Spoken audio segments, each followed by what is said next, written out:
Universo Diverso, com Luciana Neri. Quando a pessoa é convocada para uma entrevista de emprego, qual o melhor marketing pessoal? Como é que ela deve ir vestida? Como é que ela deve se comportar nessa entrevista? Esse tema entrevista de emprego gera muita ansiedade nas pessoas, mas é um tema muito importante. Tem algumas dicas para passar para o pessoal. A primeira dica é que o candidato sempre chegue pelo menos com 15 minutos de antecedência para se ambientar, se acalmar, conhecer talvez as pessoas que também irão participar da entrevista junto com ele e controlar um pouquinho a ansiedade nesse período, de espera. Comparecer adequadamente vestido. Então, ter cuidado com a roupa, roupas mais discretas, ter sempre o bom senso. Qual roupa eu usaria para ir trabalhar? Essa pode ser também a roupa que eu vou utilizar para ir para a entrevista de emprego. A questão da comunicação também é importante, o candidato se preocupar em se expressar bem, não gesticular muito, não alterar tanto o tom de voz no momento da conversa, falar sempre o necessário e dessa forma ele vai transmitir segurança para o entrevistador. Deve também se mostrar interessado pelo cargo, então durante a conversa pode estar falando um pouco sobre a empresa, porque esse candidato pesquisou antes, sobre aquela empresa, não chegou lá sem saber qual área que aquela empresa trabalha, qual o ramo daquela empresa. Então pesquisar sobre a empresa é muito importante, porque aí você vai conseguir falar sobre isso durante a entrevista.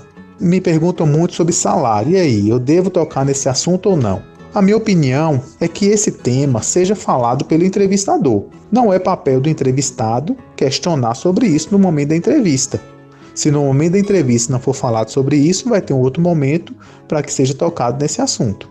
Outra dica importante é que o candidato leve uma cópia do currículo atualizada, mesmo que ele já enviou por e-mail ou entregou pessoalmente em um outro momento. No dia da entrevista, leve uma cópia do currículo.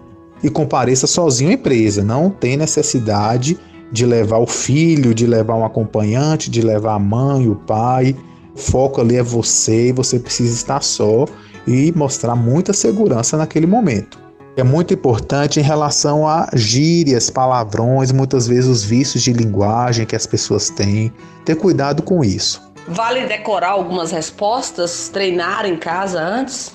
Não decorar respostas. Porque quando a gente decora, chega no momento, no nervosismo, na ansiedade, a gente acaba esquecendo. Responder livremente, transmitindo segurança, falando daquilo que você domina, nunca mentir durante a entrevista, nunca fugir das perguntas. E aí, dessa forma, se você se preparar antes, se você estudar sobre a empresa antes, você vai conseguir transmitir muita segurança para aquele entrevistador e você vai conseguir chamar a atenção dele naquele momento. E dessa forma você vai ter uma probabilidade de ser chamado para a segunda etapa ou até mesmo de ser contratado muito maior.